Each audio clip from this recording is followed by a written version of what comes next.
अब स्टूडेंट्स मैं इसका पार्ट नंबर 4 डिस्कस करने लगा हूँ। अब -9 पाई/2 पाई। अब देखें स्टूडेंट्स, इसको मैं इस तरह से लिख सकता हूँ कि -6 प्लस 1 -6 को 2 के साथ मल्टीप्लाई करें -12। -12 में से अगर मैं +3 जो है स्टूडेंट्स वो सब्ट्रैक्ट करूँ तो आपके पास 9 आएगा और ये ओवर 2 ये पाई। -6 को जब स्टूडेंट्स आप 2 के साथ मल्टीप्लाई करेंगे तो आपके पास -12 आएगा और -12 + 3 ये -9/2 पाई। अब इसको मैं अगर सॉल्व करूँ तो -6 पाई प्लस 3 पाई/2। तो अब यहाँ से स्टूडेंट्स एक बात बहुत ही काबिल तवज्जो आपने समझनी है कि सर हम इस -9/2 पाई को हम इस तरह से भी लिख सकते थे -5 + 1/2 और साथ में पाई। सर जब हम इसको सॉल्व करते तो 5 टू द 10 -10 + 1 सर ये -9/2 ही आना था और यहाँ पे एंगल प्लस आपने बात की थी तो यहाँ से तो प्लस बन गया। जब यहाँ पे प्लस बना तो सर फिर हमने इसी को क्यों नहीं लिया, हमने इसको क्यों लिया है?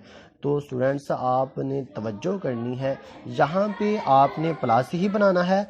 प्लस बनाने के साथ साथ यहाँ पे ये जो आप नंबर लेंगे यहाँ पे ये नंबर इवन होना चाहिए।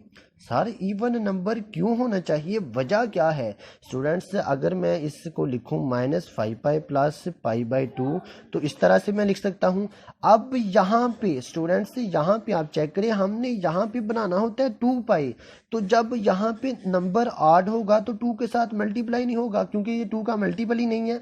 तो स्टूडेंट्स अगर यहाँ पे इवन होगा तो हम उसे 2 के साथ मल्टीप्लाई करवा सकते। अब यहाँ से अगर मैं 2 पाई बनाऊं फिर के निकालूं तो स्टूडेंट्स यहाँ से नहीं निकलेगा। तो इसलिए यहाँ पे ये जो नंबर होगा ये आपने इवन बनाना है, तो इसलिए हमने यहाँ पे हमेशा इवन नंबर लेना है। अगर मैं सर फिर -4 भी तो ले सकते थे स्टूडेंट्स, जब मैं -4 लेता तो फिर -1/2 लेना पड़ना था, फिर ये जाके -9 तो यहाँ पे माइनस आया, ये बात गलत है। नंबर भी इवन लेना है और यहाँ पे बनाना भी प्लस है, हम इसलिए हमने यहाँ पे -6 लिया है। इसको 2 के साथ मल्टीप्लाई करेंगे आपके पास 12 आएगा। 12 में से आपने वो आपने प्लस करना है यहाँ पे -12 में से कि आपके पास -9 आए, तो -12 में से +3 करेंगे तो -9/2। इस तरह से आपने स्टूडेंट्स अगर मैं इसको लिखूँ एज वी नो डैट 2 के स्टूडेंट्स 2 के पाई आगे आपने खुद सॉल्व करना है, यहाँ पे आपने लिखना है स्टूडेंट्स।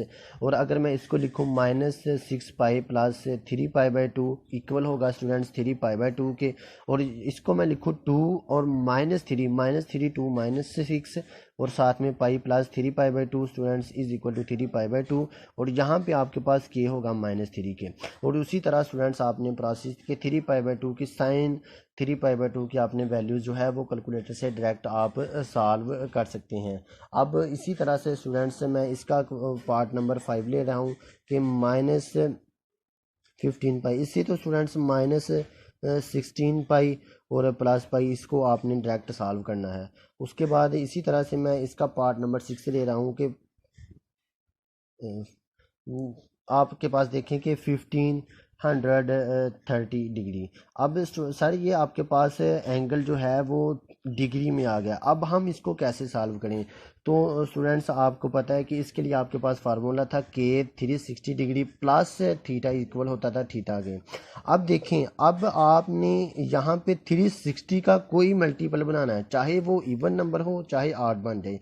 अब देखें स्टूडेंट्स, अगर मैं 4 के साथ 360 को मल्टीप्लाई करवाता हूँ तो वो आपके पास आता है 1440। और इसमें क्या मैं ऐड करूं तो आपके पास जो है वो 1530 डिग्री एंगल बन जाए। तो इसमें अगर मैं ऐड करूं स्टूडेंट्स 90 तो आपके पास ये एंगल गिवन होगा। अब अगर मैं इसको लिखूं स्टूडेंट्स 4 × 360 डिग्री प्लस 90 डिग्री, तो स्टूडेंट्स आप इसको लिखें एज वी नो डैट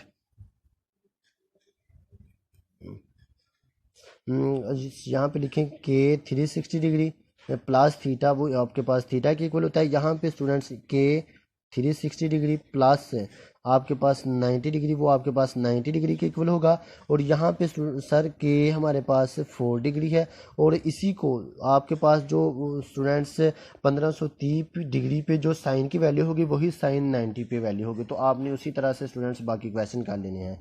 इसी तरह से इसका पार्ट नंबर 7 है स्टूडेंट्स।